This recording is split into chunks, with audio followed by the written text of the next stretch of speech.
नमस्कार दोस्तों। Food processing में कोई भी व्यक्ति काम शुरू करना चाहता है तो उसे एफएसएसएआई का लाइसेंस लेना पड़ता है, लेकिन बहुत से लोगों को ये पता नहीं होता कि फूड प्रोसेसिंग क्या होती है, कब लाइसेंस की जरूरत पड़ती है, किस कैटेगरी में कौन सा लाइसेंस चाहिए। मान लीजिए आप चाय की दुकान खोल रहे हैं या कोई सेल करने के लिए रिटेलर की दुकान खोल रहे हैं या कोई रेस्टोरेंट चला रहे हैं या कुछ फूड प्रोसेस कर रहे हैं, बना रहे हैं, तो उसमें अलग अलग लाइसेंस की जरूरत पड़ती है। और ये लाइसेंस दो तरह के होते हैं, एक सेल का लाइसेंस यानी ट्रेडिंग का लाइसेंस और एक होता है प्रोसेसिंग या मैन्युफैक्चरिंग का लाइसेंस। और इसमें भी बहुत सी कैटेगरी होती हैं। तो आज उसके बारे में डिटेल में जानकारी देंगी पूनम गुप्ता जी।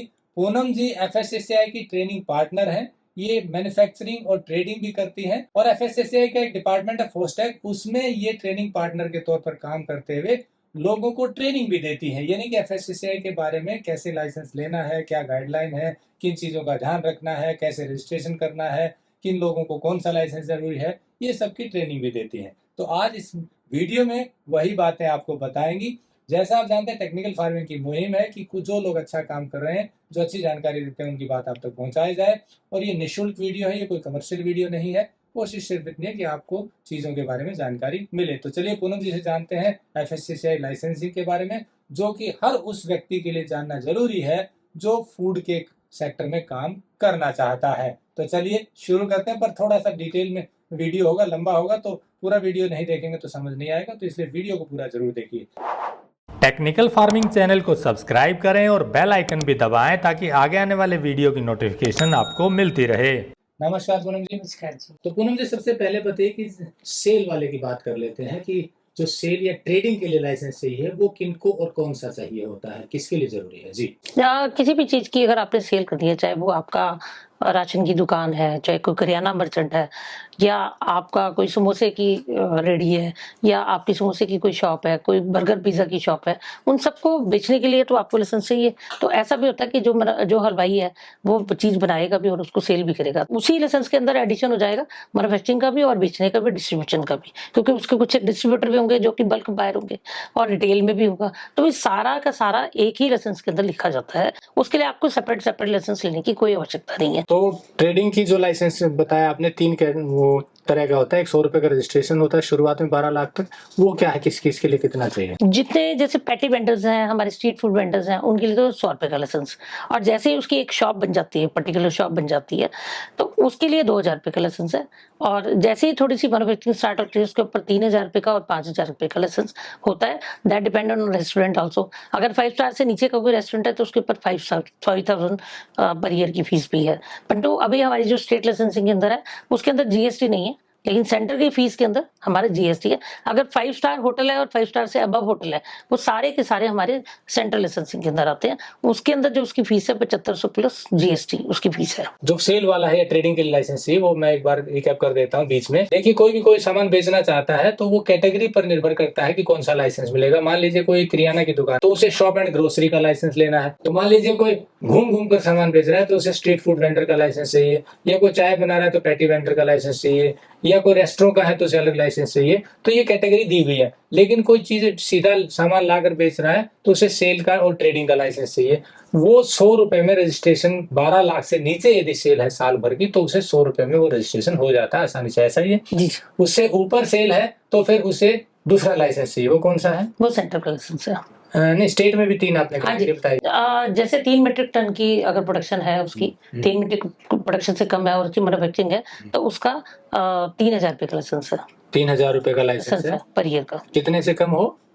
अगर 2 मीट्रिक टन से प्रोडक्शन, 2 मीट्रिक टन से पर डे की प्रोडक्शन हो और उसका मैन्युफैक्चरिंग एरिया हो, तो उसको 3000 रुपए का लाइसेंस चाहिए होता है। 3000 रुपए का लाइसेंस चाहिए। ये तो आप मैन्युफैक्चरिंग की बात करें जी। अगर ट्रेडिंग में ही लाइसेंस नहीं, ट्रेडिंग में सिर्फ एक 2000 रुपए का लाइसेंस है और ये लिमिट है आपकी 20 करोड़ तक। जैसे आप 20 करोड़ पास करोगे तो आपको सेंटर का लाइसेंस लेना पड़ेगा।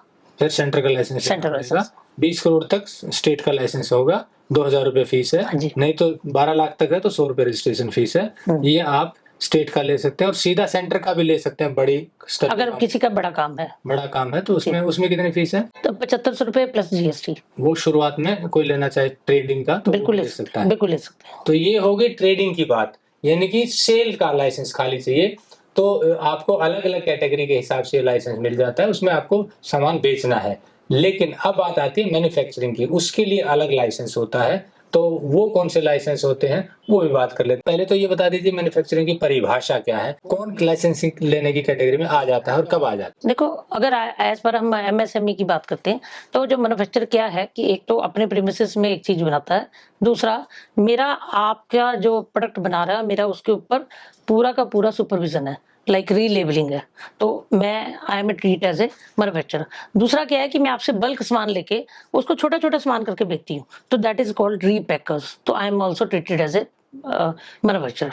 तो ये सारी की सारी तीनों कैटेगरीज, चाहे वो मैन्युफैक्चरिंग का उसके पास प्लांट है, या वो रीलेबलिंग कर रहा है, या वो रीपैकर्स कर रहा है, तो these all are categories under the manufacturer. तो वो जो सेम लायबिलिटी हमारे मैन्युफैक्चरर की है, वो सेम लायबिलिटी हमारे रीपैकर्स की भी है, और वो सेम लायबिलिटी हमारी रीलेबलिंग की भी है। कुछ भी प्रोसेस किया, मान लीजिए उसका स्वरूप बदल दिया, तो आपको वो मैन्युफैक्चरिंग का लाइसेंस लेना पड़ेगा। ये कितने तरह के लाइसेंस होते हैं, कितनी फीस है? इसकी वही 2000 भी हो सकती है, दैट डिपेंड ऑन उनकी कैपेसिटी कितनी है। उनकी जो फीस है वो 2000 से लेके 5000 तक, दैट डिपेंड ऑन, आपको मैंने बताया कि आपका जो डेटाबेस आता है वो हमारी एक सिंगल साइट है ऑल ओवर इंडिया की, फॉस्कॉस। फॉस्कॉस के अंदर हम आपका डाटा फिक्स करेंगे, वहां से वो अपने आप फॉस्कॉस हमें बताएगा कि ये किस लाइसेंसिंग के अंडर आएगी। इसके अलावा और क्या-क्या चीजें जरूरी होती हैं कोई लाइसेंस लेना चाहे? मान लीजिए कोई किसान शुरू करना चाहता है कोई प्रोसेसिंग यूनिट, तो क्या रिक्वायरमेंट? उसके लिए तो 100 रुपए का लाइसेंस ही मैंडेटरी है, बिकॉज उसका बड़ा इनिशियल चैप्टर है। एक फार्मर्स है, हम जैसे फार्मर्स को ग्रोन अप कर रहे हैं और फार्मर्स को कह रहे हैं कि आप लाइसेंसिंग लो। अदरवाइज आप जितने भी किसान देखते होंगे तो सारे अनऑथोराइज्ड वे से काम कर रहे हैं। तो सिर्फ यही है, क्योंकि जो एज पर हमारी रेगुलेशन है कि हमने अगर एक पानी की बोतल रख के भी अगर हमने बेचनी है तो हमें एफएसएसआई चाहिए, और यहाँ तो इतना बड़ा प्रोसेस हो रहा होता है। तो हमें यही है कि हमारी गवर्नमेंट यही गुजारिश है कि किसी किसी जगह पे हमें खेतों में लाइसेंस नहीं मिलता, हमारे यही प्रयास है गवर्नमेंट के पास जाने का कि वो हमें इस तरफ लेके जाए और हमारी ये चीजों को खोल के चले कि सिर्फ पर्टिकुलर एक हरियाणा के अंदर हमारे खेतों में लाइसेंस नहीं दिया गया। हम किसानों को प्रेरित करते हैं कि आप एफएसएसआई का लाइसेंस लो और अपनी गुड हाइजीनिक प्रैक्टिसेस को प्रयोग करो, उनकी पूरी ट्रेनिंग देते हैं। यहाँ पे कुछ एक हमारे नोटिफिकेशंस भी हैं जिनके बारे में मैं आपको लेटर ऑन 12 गोल्डन रूल्स बताऊंगी। तो 12 गोल्डन रूल्स के अनुसार उन सारी चीजों को फॉलो करना पड़ेगा। तो आपने बताया लाइसेंस मिल सकता है किसान को भी, लेकिन सवाल ये था कि उसको क्या डॉक्यूमेंट चाहिए? क्या फर्म बनानी पड़ेगी, क्या प्रोप्राइटरशिप में होगा, या कंपनी बनानी पड़ेगी? क्या डॉक्यूमेंट देने होंगे, क्या क्या चीजें चाहिए? किसी भी किसान ने अगर कोई काम करना है तो वो एज ए प्रोप्राइटरशिप भी काम कर सकता है, वो एफआईजी की तरह से भी काम कर सकता है, और अपनी एक प्राइवेट कंपनी बना के भी काम कर सकता है, और एक ठेला लगा के भी काम कर सकता है। ऐसा कुछ नहीं है कि हम किसी चीज को, क्योंकि एफएसएसआई एक ब्रॉड भाषा है, और इसीलिए क्या है कि इसका सिंपल एक साइट बनाई हुई है इन्होंने कि अगर एक छोटा स्ट्रीट फूड वेंडर भी आता है तो उसको लाइसेंसिंग कैसे करना, वो भी हमारा फॉस्कॉस के थ्रू बनेगा। अगर एक बड़ा मैन्युफैक्चरर है या छोटा मैन्युफैक्चरर है, वो भी फॉस्कॉस के थ्रू बनेगा। तो इसके अंदर बहुत सारी सुविधाएं दी भी हुई है हमारी फॉस्कॉस की साइट के ऊपर, और जो हमारे एफएसएसआई के लोग हैं वो काफी सपोर्टिव करते हैं। और जो मैंने आपको ये बात बताई है कि अभी हम हरियाणा के अंदर नहीं दे रहे हमें खेतों में लाइसेंस, वो भी हमें जल्दी ही, हमें मुझे लगता है कि हमारे चीफ मिनिस्टर साहब इस तरफ भी ध्यान देंगे, क्योंकि हम जागरूक कर रहे हैं। और मैं इस मिशन के साथ जुड़ी हुई हूँ एफएसएसआई के साथ 2011 से ही, और मैं इसके एवज में एक अपनी एक एनजीओ भी चलाती हूँ जिसमें मेरा मेन फोकस ये है कि फूड सेफ्टी को प्रमोट करना। अच्छा, जो ये खेत की बात की आपने, रेजिडेंशियल की बात की, तो अभी किन लोगों को सिर्फ कमर्शियल में ही मिल सकता है, और कौन लोग खेत या रेजिडेंशियल में भी ले सकते हैं? जैसा आपने बताया कि हरियाणा के बाहर ये मिल रहा है, तो ये बेसिकली सेंटर में तो कोई प्रॉब्लम नहीं है, सेंटर में आप खेतों में भी लाइसेंस ले सकते हो, लेकिन जो state particular Haryana state government है वो किसी भी खेत के अंदर कोई लाइसेंस नहीं देती। लेकिन मान लीजिए कोई यूनिट के पैरामीटर है कि कितने प्रोडक्शन तक वो खेत में या एनओसी लेनी पड़ती है, या उसका लैंड यूज चेंज करवाना पड़ता है कुछ?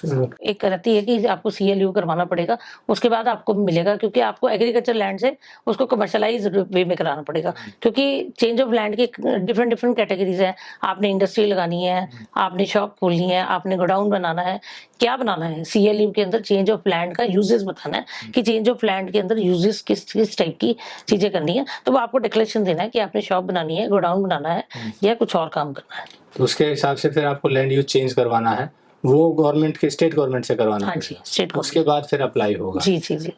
लेकिन कुछ कैटेगरी ऐसी भी है कि बिना लैंड यूज चेंज करवाए ही मिल जाता है, ऐसा है कि स्टेट में मतलब अभी सेंट्रल में हमारी ऐसी कोई प्रॉब्लम नहीं आई, बिकॉज सेंट्रल में क्या है कि वो सिर्फ एक एनओसी लगा के और एमएसएमई का सर्टिफिकेट लगा के लाइसेंसिंग दे देते हैं। ऐसी कोई एनओसी किस चीज का? एनओसी फ्रॉम सरपंच या आपकी लोकल अथॉरिटीज हैं जो, वहां से हम वो एक लगा के दे देते हैं, तो उससे लाइसेंस मिल जाता है। तो ये हो गई कि आपको एक कंपनी या प्रोप्राइटरशिप फर्म या पार्टनरशिप फर्म होनी चाहिए।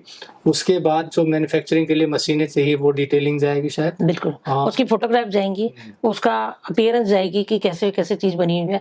आपका रॉ मटेरियल स्टोरेज का एक पोर्शन अलग होना चाहिए, फाइनल प्रोडक्ट का अलग होना चाहिए, जो प्रोसेसिंग यूनिट है उसका अलग होना चाहिए। हर चीज का सेग्रीगेशन होना चाहिए कि ऐसा नहीं है कि रॉ मटेरियल लेके वहीं से प्रोसेसिंग कर रहा है और वहीं से डिस्पैच हो रहा है। तो एक आपका गैप होना चाहिए ताकि वो कंटेमिनेटेड ना हो। हमारा बेसिकली फूड सेफ्टी के अंदर जो सबसे बड़ी चीज क्या है कि फूड कंटेमिनेशन से बचाना है। हमें जो प्रोडक्ट है वो सेफ पहुंचना चाहिए। वो अगर वो सेफ नहीं पहुंचेगा तो हम बीमारियों के और ज्यादा शिकार होंगे, क्योंकि फूड तो हमें अवेलेबल है, लेकिन फूड सेफ कैसे है, वो सेफ कैसे बनाना है, वो सेफ्टी की गाइडलाइंस हमारी फूड सेफ्टी की अपनी ये गाइडलाइंस है। Food safety standard authority of India का काम यही है कि फूड को सेफ हाइजीनिक तरीके से कैसे कस्टमर तक पहुंचाएं, उसके लिए प्रॉपर गाइडलाइन बनाई गई है और मैन्युफैक्चरिंग भी उन्हीं गाइडलाइन के अकॉर्डिंग होती है। जी ये लाइसेंसिंग भी इसलिए जरूरी है कि वो गाइडलाइन को फॉलो करवाया जाए ताकि जिसके पास लाइसेंस है वो उस पैरामीटर्स पे काम कर सके, ऐसा ही है। जी जी जी, एफएसएसआई लाइसेंस है आपको प्रीमिसेस के ऊपर लाइसेंस देने के लिए। उसके बाद मैं और आप काम कर रहे हैं एज ए एफबीओ, तो हमारा ट्रेंड होना बहुत जरूरी है। तो उसके लिए हमारा एफएसएसआई का एक डिवीजन है फास्टैग। तो फास्टैग के थ्रू क्या होता है कि हम आपकी एनरोलमेंट करेंगे, वही कैलेंडर जनरेट होगा, वही मुझे ऑथराइज करेंगे, then I can give you the training. उसके बाद एफएसएसआई वाले आपको सर्टिफिकेट देंगे। तो Training ये हमारा प्रोसीजर है कि आपको मैं सर्टिफिकेट नहीं दूंगी, चाहे मैं ट्रेनर हूँ, सर्टिफिकेट आपको एफएसएसआई नहीं देना, क्योंकि आपकी एनरोलमेंट वहीं तो जाएगी। क्या ट्रेनिंग मैंडेटरी है या नहीं, मैंडेटरी है जी, मैंडेटरी है। यानी कि कोई मैन्युफैक्चरिंग कर रहा है तो उसे मैन्युफैक्चरिंग के लाइसेंस के साथ ट्रेनिंग भी लेनी पड़ेगी? बिल्कुल, क्योंकि उसकी गाइडलाइंस उसको पता नहीं होंगी। अब ना तो देखो एफएसएसआई वालों ने आपको कहा एक छोटे वेंडर को कि आप अपने पास कोई फूड टेक्नोलॉजिस्ट रखो या आप अपना माइक्रोबायोलॉजिस्ट रखो। तो अब एक फूड की अगर एक 10वीं पास पर्सन है, उसको कैसे पता चलेगा कि फूड को कैसे रखना है, उसके अंदर क्या क्या नॉर्म्स है, उसको हाइजीन की आदतें कैसे कैसे पड़ेंगी। तो वो सब चीजें हम फॉस्टैग की ट्रेनिंग के दौरान हम सब चीजों को सिखाते हैं कि इसका हेल्थ हाइजीन का आपने कैसे ध्यान रखना है। आपकी एम्प्लॉय हेल्थ भी इसके ऊपर बहुत वर्क करती है, और आपका फूड की जो कंटेमिनेशन, जैसे मैंने आपको कहा कि रॉ मटेरियल जो स्टोरेज है वो अलग होनी चाहिए। उसमें कई बार क्या होता है कि हमारा रॉ मटेरियल है, जैसे सब्जी है, सपोज हम एक रेस्टोरेंट की बात करते हैं, सब्जी इकट्ठी लेके आ जाते हैं, अब उसमें क्या है फंगस लगी या किसी चीज को वो लगी, अगर वो प्रोसेस चीज के साथ ही पड़ा रहेगा तो वो फंगस उसमें भी चली जाएगी। तो हर एरिया एक सेपरेट होना चाहिए। उसकी ट्रेनिंग जरूरी है इसके। बिल्कुल बिल्कुल जरूरी है। तो ये लाइसेंस कितने दिन में मिल जाता है? लाइसेंस दैट डिपेंड ऑन कि हमारा जो ये स्ट्रीट फूड वेंडर है वो तो एक ही दिन के अंदर मिल जाता है। बाकी सब जगह के अवेलेबिलिटी ऑफ एफएसओ है कि कितने एफएसओ कितने दिन में आपके पास आता है, और वो आपसे कुछ एक चीजें आपकी वेरीफाई करता है, आपके एरिया को विजिट करते हैं, उसके बाद आपको मिलता है। तो ये लाइसेंस लेने के बाद ये है कि आप ऑथराइज्ड हो जाते हैं मैन्युफैक्चरिंग करने के लिए, प्रोसेसिंग करने के लिए। जी और ये बड़ी यूनिट जो प्रोसेसिंग की होती है उसके लिए भी एफएसएसआई से बिल्कुल लाइसेंस लेना पड़ता है, चाहे छोटा हो या बड़ा हो। और अधिक जानकारी के लिए या तो फास्टैग की वेबसाइट पर जाएं या फिर कोई ट्रेनिंग दे रहा है उससे संपर्क है। इसी तरह से मतलब उनको और ज्यादा जानकारी जी जी जी। हाँ, कुछ एक चीजें मैं और जरूरी कहना चाहूंगी कि अभी तक बहुत सारे लोगों को नॉलेज नहीं है। सपोज कोई हलवाई का व्यापार करता है या कोई छोटा मैन्युफैक्चरिंग का, जैसे आइसक्रीम की बातें करते हैं हम, तो वो लोग क्या करते हैं कि अपनी रिटर्न नहीं भरते। हमें पूरे साल की रिटर्न भरनी पड़ती है जिसकी फीस कुछ भी नहीं है। हमें उसमें डाटा क्या देना है कि हमने कितना रॉ मटेरियल लिया, कितना प्रोसेस किया। सपोज हमने उसमें चटनी बनाई, हमने उसमें कुल्फी बनाई, उसमें जगरी बनाई, तो वो कितनी क्वांटिटी में बनाया और उसकी सेल वैल्यू क्या है, और ये चीजें देना हमें जरूरी है। अगर ये हम 31 मार्च तक, सपोज आज आप लाइसेंस लेते हो तो 31 मार्च तक का सारा डाटा आपका बनेगा। और अगर आपने नहीं काम किया तो चाहे आप नील की रिटर्न भेज दो, लेकिन अगर आपने रिटर्न नहीं दी, वो रिटर्न के लिए इन्होंने 30 मई तक की डेट रखी होती है, और 30 मई तक आपको वो अपलोड करनी पड़ती है, क्योंकि ये सारी की सारी प्रक्रिया ऑनलाइन हो चुकी है। और अगर आप नहीं करते तो उसके बाद 100 रुपये पर डे की पेनल्टी है। और कई बार क्या होता है कि अनजाने में लोगों को पता नहीं होता कि हमने ये लाइसेंस मैन्युफैक्चरिंग का लिया हुआ है। जिसने भी मैन्युफैक्चरिंग, रीलेबलिंग, रीपैकिंग, इस टाइप के जितने भी लाइसेंस लिए हुए, ट्रेडिंग के लिए भी? नहीं ट्रेडिंग के लिए नहीं, ट्रेडिंग के लिए नहीं, ट्रेडिंग के लिए 20 करोड़ से ऊपर की सारी बातें एप्लीकेबल है। लेकिन मैन्युफैक्चरिंग में छोटा सा सपोज एक रेस्टोरेंट वाला भी है, वो भी मैन्युफैक्चरिंग का ही है, तो उसने भी वो सारा का सारा डाटा अपलोड करना है। हर 6 महीने के बाद उसको टेस्ट रिपोर्ट अपलोड करनी है। रैंडमली अपना 1-2 प्रोडक्ट है वो अपलोड करने हैं। पानी की रिपोर्ट अपलोड करनी है कि बिकॉज हम किसी भी प्रोडक्ट के अंदर बना रहे हैं तो उसमें पानी यूज कर रहे हैं, तो वो जो पानी है वो हमारा पोर्टेबल पानी होना चाहिए। पोर्टेबल मतलब वो पीने लायक पानी होना चाहिए। चाहे वो पोर्टेबल, आप कई बार कहते हैं कि हमारा एज ए इंग्रेडिएंट नहीं यूज होता, ठीक है, लेकिन आपके हाथ धोने के लिए तो चाहिए, हाथ धोने के लिए भी तो अच्छा पानी चाहिए। तो वो जो पोर्टेबल वाटर की जो रिपोर्ट है वो भी हर 6 मंथ्स के बाद हमारी एज पर FSSAI गाइडलाइंस वो भी अपलोड होनी चाहिए। तो आपने बताया कि जो इसके पास लाइसेंस है उसको रिटर्न भी फाइल करने जरूरी है कि कितना प्रोडक्शन किया, कितनी सेल की, क्या टेस्ट रिपोर्ट क्या है वाटर की और उसके प्रोडक्ट की। तो वो नहीं फाइल करेंगे तो फिर हर ड्यू डेट के बाद 100 रुपये फाइन लगना शुरू हो जाएगा। एक चीज आपने और बताई थी डिस्कशन के दौरान कि अगर आप मैन्युफैक्चरिंग कर रहे हैं एक ही प्रीमिसेस में, आप सेल भी कर रहे हैं, वहां पे स्टोरेज भी कर रहे हैं, तो एक ही लाइसेंस मिल जाएगा, अलग अलग लाइसेंस लेने की जरूरत नहीं। बिल्कुल बिल्कुल। आप एक मेरा 2000 गज का एक मेरा प्लॉट है, वहीं पे मैं प्रोसेसिंग कर रही हूँ, वहीं पे मैंने छोटी सी शॉप भी बनाई हुई है, वहीं मैंने पीछे एक वेयर हाउस भी बनाया हुआ है, वहीं पे मेरा डिस्ट्रीब्यूशन का भी एक डिफरेंट चैनल बना हुआ है। जैसे मैं अपने और वेंडर डेवलप करना चाहता हूँ तो आपको डिफरेंट लाइसेंस लेने की जरूरत नहीं है। एक प्रीमिसेस के ऊपर एक लाइसेंस चल सकता है।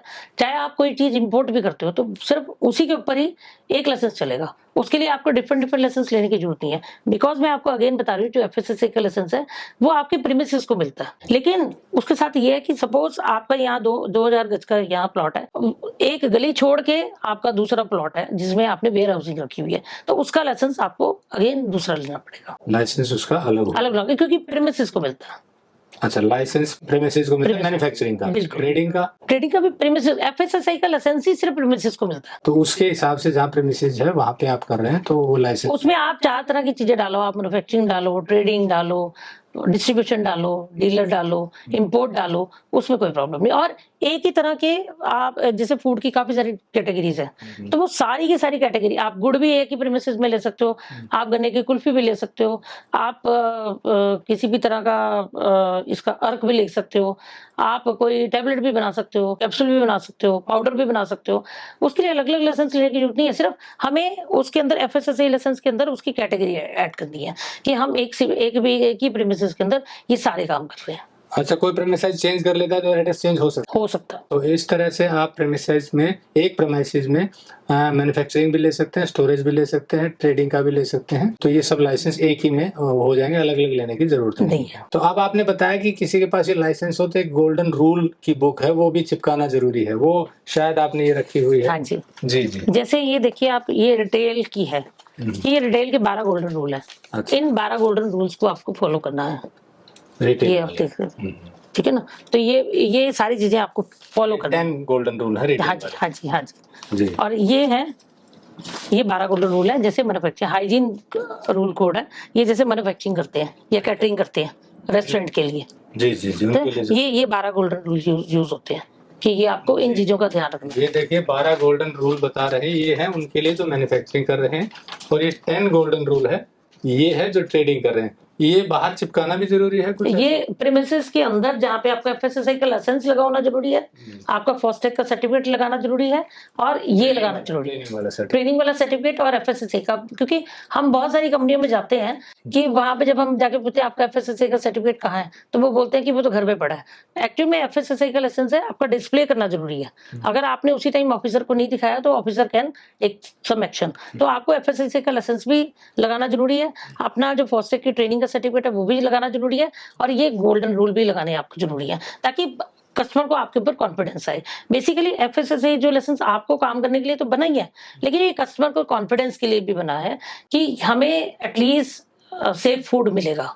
जी जी। और प्रॉपर प्रक्रिया FSSAI के प्रॉपर नॉर्म्स को बना के ये चीज मिलेगी। तो दोस्तों, जैसा पूनम गुप्ता जी ने बताया, यदि कोई मैन्युफैक्चरिंग करना चाहता है, प्रोसेसिंग करना चाहता है फूड की, या कोई सेल करना चाहता है, फॉर एग्जांपल एक बोतल भी अगर कोई पानी की बेचना चाहता है तो उसे लाइसेंस की जरूरत होती है। अब ये डिपेंड करता है कि किस कैटेगरी में आप फॉल करते हैं, यानी कि क्या बेच रहे हैं उसके लिए बेचने का लाइसेंस अलग है, या क्या बना रहे हैं तो उसके लिए बनाने के लाइसेंस अलग हैं। इसमें एक चीज और बता दें आपको कि सर्टेन प्रोडक्ट की गाइडलाइंस से FSSAI के ऊपर निर्धारित है। लेकिन कई बार ऐसा प्रोडक्ट भी बना देते हैं लोग जो उसमें गाइडलाइन नहीं होती, उसे प्रोप्राइटरी फूड बोलते हैं। और बिल्कुल ही कोई यूनिक बना दे तो उसे नोवेल फूड की कैटेगरी में रखा जाता है, उसके लिए अलग पैरामीटर हैं। तो जो प्रोप्राइटरी फूड है, मान लीजिए गाइडलाइन में नहीं है, तो उसके लिए क्या करना पड़ेगा? उसके लिए हमें सारा कुछ डिटेल देनी पड़ेगी कि उसके अंदर हम क्या डाल रहे हैं, उसकी नियरेस्ट कैटेगरी डाल देते हैं और उसके अंदर एडिटिव्स क्या डाल रहे हैं, वो सारी हमें एक रेसिपी हमें देनी पड़ती है।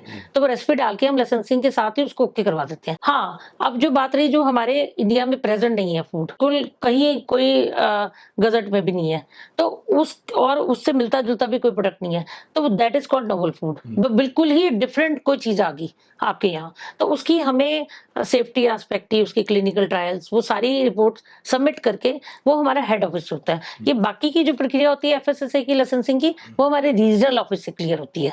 और जो स्टेट के होते हैं वो हर डिस्ट्रिक्ट के अंदर स्टेट ऑफिस बने हुए हैं, वहां से ये सारा लाइसेंसिंग का काम होता है।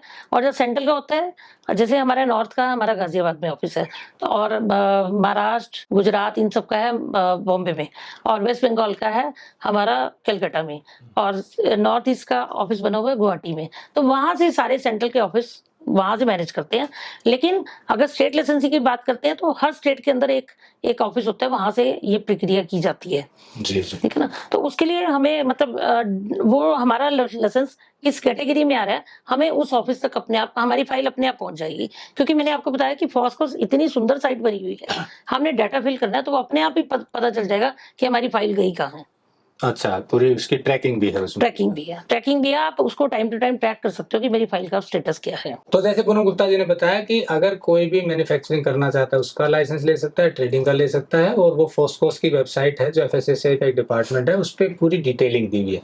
तो लेकिन कई बार क्या होता है कि खुद से नहीं कर पाते हैं तो कंसल्टेंट की हमें जरूरत पड़ती है।